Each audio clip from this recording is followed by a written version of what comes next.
అభివృద్ధి అభివృద్ధి అనే అంశం మీద మాట్లాడుకుంటాం. అభివృద్ధి అంటే ఇష్టమైన వాళ్ళు ఎవరైనా ఉన్నారా? చేసే పనిలో, చేసే వ్యాపారంలో, ఉద్యోగంలో, ప్రతి దానిలో కూడా ఏం కోరుకుంటారు అంటే అభివృద్ధిని కోరుకుంటారు. అభివృద్ధిని ఈరోజు దేవుడు కూడా హోషేయ గ్రంథం 14వ అధ్యాయం 5వ వచనంలో కూడా, హోషేయ గ్రంథం 14వ అధ్యాయం 5వ వచనం, హోషేయ గ్రంథం 14వ అధ్యాయం, చెట్టునకు మంచు ఉన్నట్లును నేను అతని కుందును, తామర పుష్పము పెరుగునట్లు అతడు అభివృద్ధి చాలు. ఎలా దేవుడు వాగ్దానం చేస్తున్నారు? తామర పుష్పం అభివృద్ధి పొందినట్లు. రాజుగారు ఎవరో తామర పుష్పం అభివృద్ధి పొందినట్లు నేను నిన్ను అభివృద్ధి పొందిస్తాను. తామర పుష్పాన్ని ఎంతమంది చూశారు? తామర పుష్పం చెరువులో కానీ ఉంటే ఆ చెరువు అంతా కూడా తామర పుష్పాలతో నిండిపోతుంది. చాలా స్పీడ్గా అభివృద్ధి చెందే పుష్పాలు తామర పుష్పాలు. తామర పుష్పాలు రామనేపేట దగ్గర చిన్న చెరువులో మొత్తం ఉంది. చిన్న చెరువే కానీ మొత్తం. తర్వాత ఏ చెరువులో చూసినా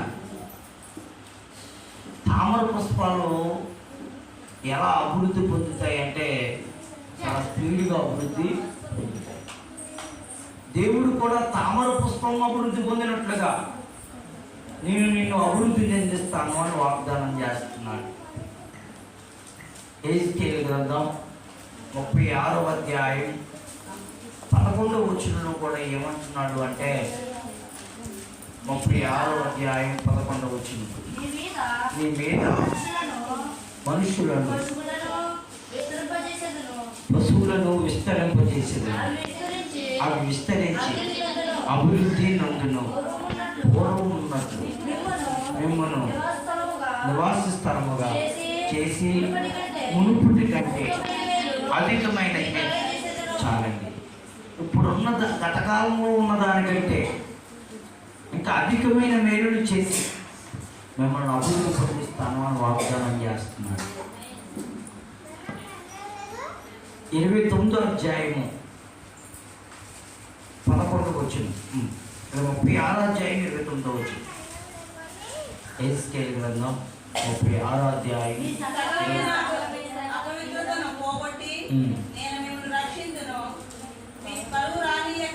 మీకు కరువు రానియక ధాన్యములకు ఆజ్ఞ ఇచ్చి కరువులో కూడా కరువు రానియకంట. ధాన్యములకు ఆజ్ఞ ఇచ్చి దేవుడు మిమ్మల్ని ఏం చేస్తాడట? అభివృద్ధి పొందిస్తాను అని వాగ్దానం చేస్తాను. అభివృద్ధిని అందరూ కోరుకుంటాం. దేవుడు కూడా అభివృద్ధిని కోరుకుంటున్నాడు. మీరు అభివృద్ధిగా ఉండాలని ఆశీర్వదిస్తున్నాడు, వాగ్దానాలు చేస్తున్నాడు. అయితే ఆ అభివృద్ధి మనం పొందుకోవాలంటే ఏం చేయాలో 4 మాటలు చెప్తాను. అసలు ఏ విషయాల్లో దేవుడు అభివృద్ధి కోరుకోమంటున్నాడో కూడా కొన్ని మాటలు చెప్తాను. దేవుడికి ఒకసారి పరిశుద్ధ గ్రంథంలో మీకు అభివృద్ధి కావాలి అంటే నెంబర్ 1 ద్వితీయోపదేశకాండం 6వ అధ్యాయం 3వ వాక్యాన్ని చదువుకుంటాం.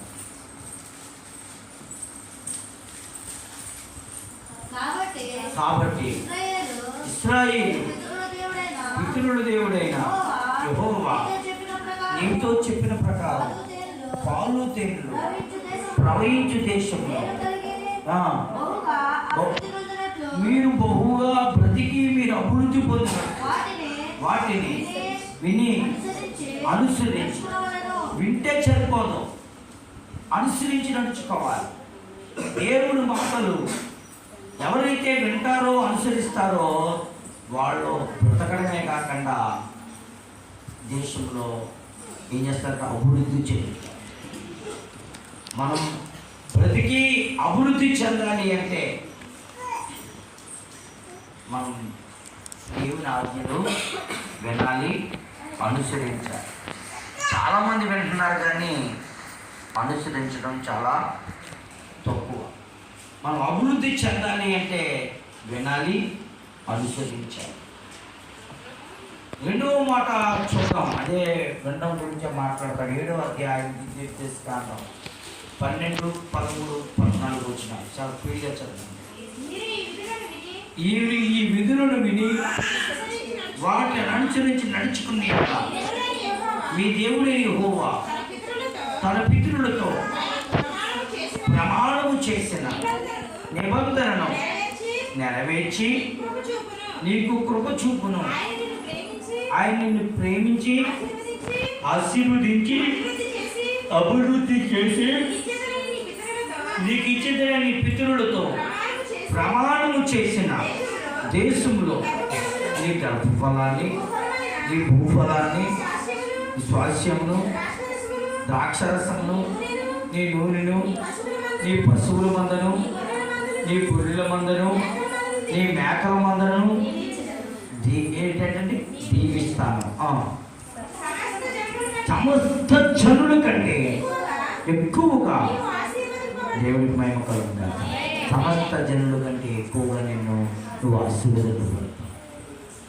దేవుని విధులు అనుసరిస్తే సమస్త జనుల కంటే ఆశీర్వదించడమే కాదు, నీ భూఫలం, గర్భఫలం, పిండి బిస్కెట్, తొట్లో నూనె, పుట్టే, ద్రాక్షరసం, గొర్రెల మందలు, పశువుల మందలు సమస్తము అభివృద్ధి చెందుతాయి అని దేవుని వాక్యం చదివిస్తుంది. నువ్వు చేసే పనంతా, కష్టాజీతాన్ని అంతా దేవుడు ఏం చేస్తానని చెప్పాడు? అభివృద్ధి పరుస్తాను అని వాగ్దానం చేశాడు. ఏం చేయాలమ్మా? మనం దేవుని విధులను మనం అనుసరించి నడుచుకోవాలి. బైబిల్ గ్రంథంలో ద్వితీయోపదేశకాండం 8వ అధ్యాయం 1వ వచనంలో ఇదే మాట మనకు కనబడుతుంది.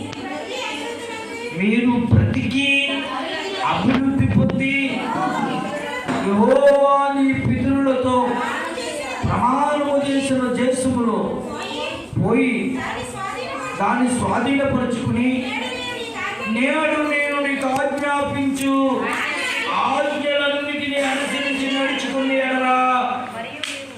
నడుచుకోవాలి. మీరు బ్రతిగా అభివృద్ధి పొందాలంటే దేవుడు మాటలు అనుసరించాలి అని వాక్యం తెలుస్తాము. అబ్రాహాం అన్ని విషయాల్లో దేవుడికి లోపడ్డాడు కాబట్టి అబ్రాహాం అన్ని విషయాల్లో దేవుడు అభివృద్ధి పరిచాడు. రెండవ మాట మనం ధ్యానం చేస్తే పరిశుద్ధ గ్రంథాన్ని తెలిసి ఎప్పుడు దేవుడు అభివృద్ధిని ఇస్తాడో 4 మాటలు చెప్తాను. రెండవ మాట యోబు గ్రంథం 22వ అధ్యాయం, యోబు గ్రంథం 22వ అధ్యాయం 23వ వాక్యం. యోబు గ్రంథం 22. సర్వశక్తులు నీవు సర్వశక్తులకు దేవుణ్ణి నీవు తిరగాలి. ఎవరి వైపు? సర్వశక్తులకు దేవుడి వైపు. సర్వశక్తులు ఎవరో? ఏ దేవుడు? సృష్టికర్త. ఎవరో? అంతేనా? ఇంకేమన్నా నాకు డౌట్. సృష్టికర్త అంటే మీరేదో ఏమన్నా ఎక్కువ బరువులు ఆయన అనుకున్నారా?